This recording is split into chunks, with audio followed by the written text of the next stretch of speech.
മാധവ് സുരേഷ് നായകനായിട്ടുള്ള അങ്കമട്ടഹാസം കാണാനായിട്ട് ഫോറമാളിലുള്ള സ്ക്രീൻ 7 എത്തിയിരിക്കുകയാണ്. സ്ക്രീനിലെത്തിയപ്പോഴും ഒരു കാര്യം ഞാൻ മനസ്സിലാക്കിയത്, ഞാൻ മാത്രം.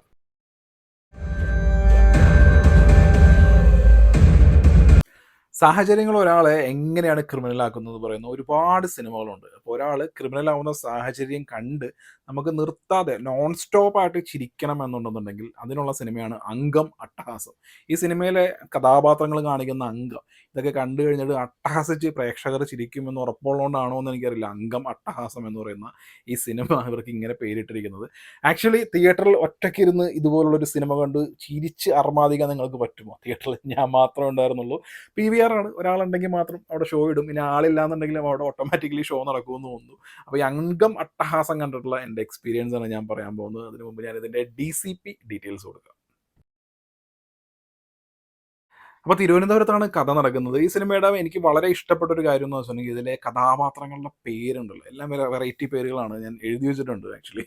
ഇതിനകത്തുള്ള മെയിനായിട്ടുള്ള ഷൈൻ ടോം ചാക്കോ അവതരിപ്പിക്കുന്ന കഥാപാത്രത്തിൻ്റെ ഒരു കാക്ക സൈജു, പാളയം ശിവ, അമ്മായിക്കുട്ടൻ. അമ്മായിക്കുട്ടൻ എന്നൊക്കെ ഇപ്പോൾ കേട്ടപ്പോൾ ഒരു വൃത്തികെട്ടൊരു ക്യാരക്ടറാണ് ഈ അമ്മായിക്കുട്ടൻ എന്ന് പറയുന്നത്. പക്ഷേ ആ പേര് കേട്ടപ്പോൾ നമുക്ക് ഈ പടം മൊത്തത്തിൽ എങ്ങനെയാണ് ഞാൻ പറയാം. അപ്പോൾ ഉറുമി ഷാജി, പേയാട് ചന്തു, കരിമടം സലീം, പടക്കം പ്രവീൺ, തീവട്ടി മനോജ്, അങ്ങനെ ഒരുപാട് വെറൈറ്റി പേരുകളാണ് ഇതിലെ ക്യാരക്ടേഴ്സിനുള്ളത്. അതിനകത്ത് കാക്ക സൈജു എന്ന് പറയുന്ന ഷൈൻ ടോം ചാക്കോ അവതരിപ്പിക്കുന്ന ക്യാരക്ടർ, ഈ സിനിമയുടെ പേര് എഴുതി കാണിക്കുന്ന ഷൈൻ ടോം ചാക്കോയുടെ പേരാണ് ആദ്യം എഴുതി കാണിക്കുന്നത്. ഈ ക്യാരക്ടർ ഭയങ്കര ടെററായിട്ടുള്ള ഒരു വില്ലനാണ്. അപ്പോൾ ഈ കാക്ക സൈജുയുടെ ഇൻട്രോ എന്ന് പറയുന്നത് ഒരു വെള്ളം ഒഴിച്ച ഒരു കിളവൻ, ഒരു പടി കിളവൻ വന്നിട്ട് എന്താണ്ടൊക്കെ പറയുമ്പോൾ പെട്ടെന്ന് ഗണ്ണെടുത്ത് വെടിവെച്ച് മൂന്നുള്ളത്. അപ്പോൾ ഈ കിളവനെ കൊല്ലുന്ന ഈ കാക്ക സൈജു എന്ന് പറയുന്നൊരു ക്യാരക്ടറില്ലേ, ഈ ക്യാരക്ടറെ കണ്ടിട്ട് നമ്മൾ വിചാരിക്കണം ഇവനൊരു ടെററായിട്ടുള്ള ഒരു വൃത്തികെട്ട വില്ലനാണെന്ന് നമ്മൾ വിചാരിക്കണം. അപ്പോൾ ആ രീതിയിലുള്ള ഒരു ഇൻട്രോ ആണ്. പിന്നെ ഷൈൻ ടോം ജാക്കോ പുള്ളിയുടെ പ്രത്യേക രീതിയിലുള്ള ഒരു അഭിനയവും കാര്യങ്ങളൊക്കെ കൊണ്ടാണ് ആ ക്യാരക്ടർ ചെയ്തു വെച്ചിരിക്കുന്നത്. ആക്ച്വലി ഷൈൻ ടോം ജാക്കോൻ്റെ ആ ഒരു ക്യാരക്ടർ ഒരു ഗുണ്ടയുടെ ഡൗൺഫോൾ എന്നുള്ള രീതിയിലൊക്കെയാണ് ഈ സിനിമയിൽ പോസിറ്റീവായിട്ട് പറയാൻ പറ്റുന്ന ഒരു കാര്യം അതാണ്. അതായത് ഒരു ഗുണ്ടയായിട്ട് നടക്കുന്ന ഒരാൾ, അപ്പോൾ ആരോഗ്യമുള്ളപ്പോൾ ഞാനാണ് എല്ലാം എന്ന് അഹങ്കരിച്ച് കിടക്കുന്ന ഒരുത്തൻ, അയാൾക്കൊരു ഡൗൺഫോൾ വരുമ്പോൾ എങ്ങനെയായിരിക്കും ആ ജീവിതം, എങ്ങനെയാണ് അവസാനിക്കുന്നത്, ഒരു ഗുണ്ട എങ്ങനെയൊക്കെ നരകിച്ചായിരിക്കും മരിക്കുന്നത് തുടങ്ങിയ കാര്യങ്ങളൊക്കെ ഷൈൻ ടോം ജാക്കോ ആക്ച്വലി നല്ല രീതിയിൽ അഭിനയിച്ച് ഫലിപ്പിക്കാൻ ശ്രമിച്ചിട്ടുണ്ട്. പക്ഷേ ഈ ക്യാരക്ടർ എഴുതിയിരിക്കുന്നത് ഈ സീനുകളുടെ സ്റ്റേജിങ് തുടങ്ങിയ കാര്യങ്ങളെല്ലാം കൊണ്ടും, പിന്നെ ഈ സീനിൻ്റെ മുമ്പും പിന്നെ അതിന് ശേഷം ഒരുപാട് മലങ്കൾട്ട് സീക്വൻസും കാര്യങ്ങളൊക്കെ വരുന്നതുകൊണ്ട് മൊത്തത്തിൽ ഇതും കൾട്ടായി മാറുകയായിരുന്നു. ആക്ച്വലി പുള്ളി നല്ല രീതിയിൽ എഫേർട്ട് എടുത്ത് ഈ ക്യാരക്ടർ ഉണ്ടല്ലോ, ഈ കാക്ക സൈജു എന്ന് പറയുന്ന ഒരു ക്യാരക്ടർ നല്ല രീതിയിൽ ചെയ്യാനൊക്കെ പുള്ളി ശ്രമിച്ചിട്ടുണ്ട്. ആ ഒരു എഫേർട്ട് നമുക്ക് കാണാൻ പറ്റും. പക്ഷേ സിനിമ ഇതായിപ്പോയി.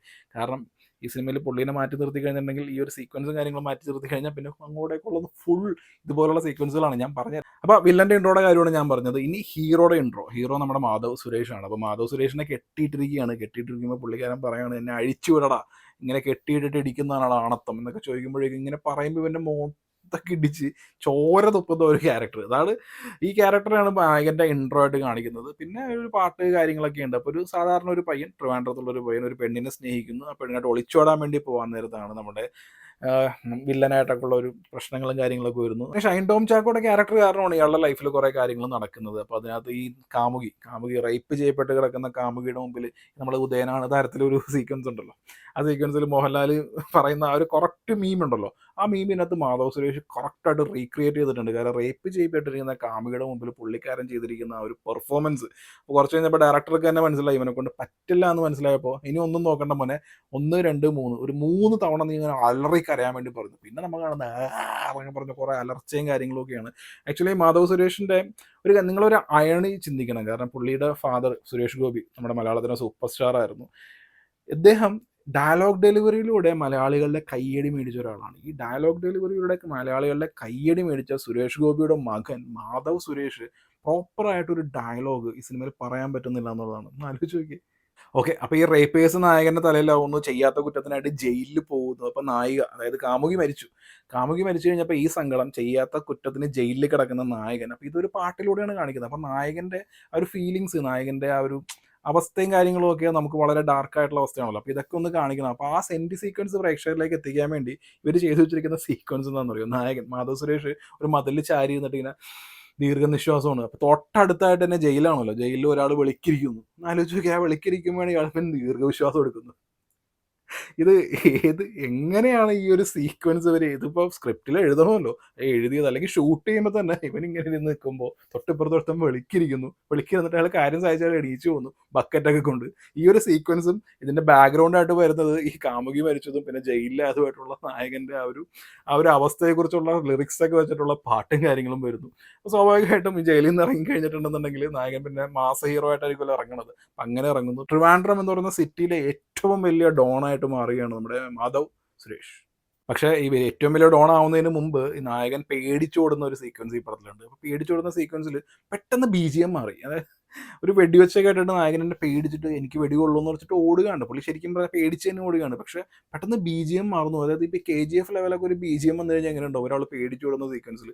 ആ രീതിയിലൊരു സീക്വൻസും കാര്യങ്ങളും വരുന്നു. ഓക്കെ, എന്തെങ്കിലും ആയിക്കോട്ടെ എന്ന് വിചാരിച്ചു. കുറച്ച് കഴിഞ്ഞപ്പോൾ പന്തം കൊളുത്തിയിട്ട് ഇങ്ങനെ ഒരു ഓടിൻ്റെ മുകളിലിരിക്കുന്ന ഒരു സീക്വൻസ് ഉണ്ട്. ആ ഇൻ്റർവെല്ലിന് തൊട്ട് മുമ്പുള്ള ഒരു ഫൈറ്റിന് മുമ്പുള്ളതാണ്. അതായത് ഒരു പന്തം കത്തിച്ച് ഓടിൻ്റെ മുകളിൽ വെക്കുന്നു, പിന്നെ സിഗരറ്റ് ആ പന്തം വെച്ചിട്ട് സിഗരറ്റ് വലിക്കുന്നു. അപ്പോൾ ഇത് ഈ ക്യാമറ ആംഗിൾ എവിടെ നിന്ന് എടുക്കുന്നതെന്ന് പറയും, താഴെ ക്യാമറ വെച്ചിരിക്കുന്നത് താഴെ. അപ്പം നമ്മൾ നോക്കുമ്പോൾ മാധവ് സുരേഷ് സിഗരറ്റ് വെച്ചിട്ട് ഇങ്ങനെ ഇരുന്നു. അപ്പോൾ നിങ്ങളത് ആലോചിച്ച് നോക്കി, ഒരു മാസ് സീക്വൻസും കാര്യങ്ങളും അവർ ഉദ്ദേശിച്ചിരിക്കുന്നുണ്ടെങ്കിൽ ക്യാമറ എവിടെ വെക്കണം എന്ന് പോലും പറയാത്ത ആളുകളാണ് മാസ് ഫോട്ടോ എടുക്കാൻ വേണ്ടി പോകുന്നത്. അപ്പോൾ ഇത് കണ്ടപ്പോൾ സ്വാഭാവികമായിട്ടും നമ്മളിതൊരു മലങ്കൾട്ട് എന്നുള്ള രീതിയിലൊക്കെ നോക്കുമ്പോൾ നമുക്ക് ചിരി നിർത്താൻ പറ്റില്ല. അത് കഴിഞ്ഞിട്ടൊരു ഫൈറ്റ് വരുന്നുണ്ട് ഷൈൻ ടോം ചാക്കോയായിട്ട്. പിന്നെ ഫൈറ്റും കാര്യങ്ങളൊക്കെ വരുന്ന ഇടവേള. അപ്പോൾ ഞാൻ സമയം നോക്കിയപ്പോൾ കറക്റ്റ് 1 മണിക്കൂറായിട്ടുള്ളൂ. അപ്പോൾ 1 മണിക്കൂർ കൊണ്ട് ഇത്രയും എൻ്റർടൈൻ ആവുന്നുണ്ടെന്നുണ്ടെങ്കിൽ സെക്കൻഡ് ഹാഫും ഈ രീതിയിലുള്ള ഒരു എൻ്റർടൈൻമെൻ്റ് ആണ് പ്രതീക്ഷിച്ചത്. അത് കറക്റ്റായിട്ട് കിട്ടുന്നുണ്ട്. ഈ എൻ്റർടൈൻമെൻറ്റ് കൃത്യമായിട്ട് കിട്ടാൻ കാരണം ഫസ്റ്റ് ഹാഫിൽ മൊത്തം മാധവ് സുരേഷിന് ഡയലോഗോ കാര്യങ്ങളോ ഒന്നും കൊടുത്തിട്ടില്ല. പ്രോപ്പറായിട്ട് അവൻ വാ തുറക്കണ പോലും ഇല്ല. പക്ഷേ സെക്കൻഡ് ഹാഫിൽ പുള്ളിക്ക് ഡയലോഗും കാര്യങ്ങളൊക്കെ വരുമ്പോഴേക്കും നമുക്ക് കൊള്ളാം, ഇനി അങ്ങോട്ടേക്ക്. പിന്നെ ട്രിവാൻഡ്രത്ത് ഇയാൾ വലിയൊരു മാസ് ഗുണ്ടയായിട്ടൊക്കെ മാറുമ്പോഴേക്കും ഓപ്പോസിറ്റ് നിൽക്കുന്നത് നോബി, മക്ബൂൽ സൽമാൻ, ഇങ്ങനെയുള്ള ക്യാരക്ടേഴ്സൊക്കെയാണ്. പിന്നെ ലിച്ചി, സൈജു കുറുപ്പിനെ കണ്ടപ്പോൾ എനിക്ക് അത്ഭുതമായിപ്പോയി. കാരണം പുള്ളി ഭരതനാട്യം, മോഹിനിയാട്ടമൊക്കെ കഴിഞ്ഞിട്ട് പുള്ളിയുടെ അടുത്ത് റിലീസായിരിക്കുന്ന പടം ഇതാണ്. പുള്ളിയുടെ ക്യാരക്ടറിൻ്റെ പേര് ഡിക്സൺ. ഞാൻ പറഞ്ഞില്ല വെറൈറ്റി പേരുകളാണ്. അപ്പോൾ ഡിക്സണിനെ പരിചയപ്പെടുന്നു. അപ്പോൾ ഡിക്സൺ ആക്ച്വലി ഇതിനകത്തൊരു നല്ല ഡയലോഗ് ഉണ്ട് കേട്ടോ. മാധവ് സുരേഷിൻ്റെ അടുത്ത് ഡിക്സൺ പറയുന്ന ഒരു ഡയലോഗ് ഉണ്ട്. ഈ പടത്തിൽ ഡയലോഗുകൾ എഴുതിയതിൽ എന്തായാലും കൊള്ളാവുന്ന ഒരു ഡയലോഗ് ഉണ്ടെന്നുണ്ടെങ്കിൽ ഈ ഡിക്സൺ ഈ മെയിൻ ക്യാരക്ടറിനോട് പറയുന്ന ഒരു ഡയലോഗാണ്. ആ ഡയലോഗ് ഉള്ളായിരുന്നു. അപ്പോൾ ഈ ഡിക്സൺ, പിന്നെ ലിച്ചി വരുന്നുണ്ട്, പിന്നെ മക്ബൂൽ സൽമാൻ, നോബി, ഇവരൊക്കെ വലിയ ഗുണ്ടകളൊക്കെയാണ്. അപ്പോൾ ഈ മക്ബൂൽ സൽമാൻ, നോബിയൊക്കെ പോലുള്ള ആളുകളാണ് ട്രിവാൻഡ്രത്തെ മെയിൻ ഗുണ്ടകൾ എന്ന് പറയുമ്പോൾ. ട്രിവാൻഡ്രം എന്ന് പറയുന്നത് അത്ര ശോകം സ്ഥലമാണ്. കാരണം ഇവർക്കൊക്കെ നിയന്ത്രിക്കാവുന്ന ഒരു സ്ഥലമാണ് ട്രിവാൻഡ്രം. പിന്നെ ഇവരെയൊക്കെ അടിച്ചിട്ട് അങ്ങനെ മാധവ് സുരേഷാണ് പിന്നീട് ട്രിവാൻഡ്രം നിയന്ത്രിക്കുന്ന ഒരു ഡോണായിട്ട് മാറുന്നത്.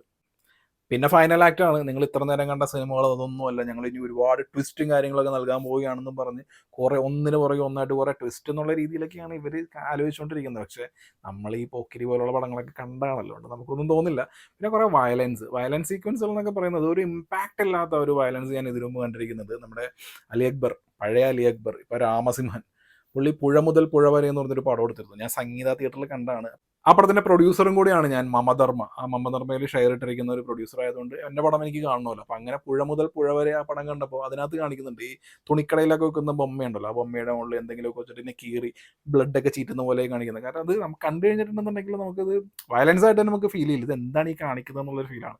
അങ്ങനെ കുറേ സീക്വൻസും കാര്യങ്ങളൊക്കെ വെച്ചിട്ട് ഇങ്ങനെ വയലൻസ് കാര്യങ്ങൾ, പിന്നെ അതിൻ്റെ പുറകെ കുറേ ട്വിസ്റ്റ്, പിന്നെ വാളെടുത്തവൻ വാളാലെ, അതാണ് ഇതിൻ്റെ കഥ. അതായത് സിസ്റ്റത്തിനെതിരെ ശബ്ദം ഉയർത്തി കഴിഞ്ഞിട്ടുണ്ടെങ്കിൽ ആദ്യം ശബ്ദം ഉണ്ടാവും, പിന്നെ കുറച്ച് കഴിയുമ്പോൾ ആ ശബ്ദം പതിയെ ഇല്ലാതാവും. ഇതാണ് ഈ സിനിമയുടെ തീമായിട്ട് ഉദ്ദേശിച്ചിരിക്കുന്നത്. ഇത് അവസാനം എഴുതി കാണിക്കുന്നുമുണ്ട്. അപ്പോൾ അതിനുവേണ്ടി മാധവ് സുരേഷ് അവതരിപ്പിച്ചിരിക്കുന്ന ഒരു ക്യാരക്ടർ ഉണ്ടാക്കുന്ന ഒരു സാധാരണക്കാരൻ പയ്യനാണ്. സിസ്റ്റത്തിനെതിരെ സംസാരിച്ചതിൻ്റെ പേരിൽ അവൻ ഗുണ്ടയാവുന്നു, അവൻ്റെ ജീവിതം അവസാനിക്കുന്നു എന്നുള്ള രീതിയിലേക്ക്. തീമൊക്കെ നല്ലതാണ്. പക്ഷേ ഇതിൻ്റെ തിരക്കഥ എന്ന് പറയുന്നത് ഒരു 10-30 കൊല്ലം മുമ്പ് പഴക്കമുള്ളതാണ്. ഇതിനകത്തുള്ള ക്യാരക്ടേഴ്സ്, പിന്നെ അവരുടെ ഡയലോഗ്സ്, ഇതൊക്കെ ഒരു 10-60 കൊല്ലം മുമ്പ് പഴക്കമുള്ളതാണ്. പിന്നെ അഭിനയിച്ചവർ, മാധവ് സുരേഷ് ഒരു വാഗ്ദാനമാണ്. ഇപ്പോൾ ധ്യാൻ ശ്രീനിവാസൻ, വിഷ്ണു ഉണ്ണികൃഷ്ണൻ, മക്ബൂൽ സൽമാൻ, മാധവ് സുരേഷ്, ഇവരൊക്കെ കൂടി വേണമെങ്കിൽ ഒരു അവഞ്ചേഴ്സ് എന്ന് പറയുന്ന രീതിയിലൊക്കെ ഒരു പടം എടുക്കാൻ പറ്റും. ഏത് സിനിമയാണെന്നുണ്ടെങ്കിലും അതൊരു എൻഡ് ഗെയിം ലെവലിൽ രോമാഞ്ചം നൽകുന്ന ഒന്നായിരിക്കും. അപ്പോൾ അങ്കമട്ടഹാസം. ഞാൻ ആക്ച്വലി ഈ പടം കാണണമെന്ന് തന്നെ വിചാരിച്ചതല്ല. ഒരു ഫ്രണ്ട് എൻ്റെ അടുത്ത് ഇൻബോക്സിൽ പറഞ്ഞാണ് ഒന്ന് കണ്ടിട്ട് അഭിപ്രായം പറയണത്. അപ്പം പുള്ളി അങ്ങനെ റെക്കമെൻഡ് ചെയ്തുകൊണ്ട് കണ്ടതാണ്. ഇതുപോലുള്ള ധ്യാൻ ശ്രീനിവാസൻ എൻ്റെ അവോയ്ഡ് ലിസ്റ്റുള്ള ഒരു നടനാണ്. വിഷ്ണു ഉണ്ണികൃഷ്ണൻ എൻ്റെ അവോയ്ഡ് ലിസ്റ്റിലുള്ള നടനാണ്.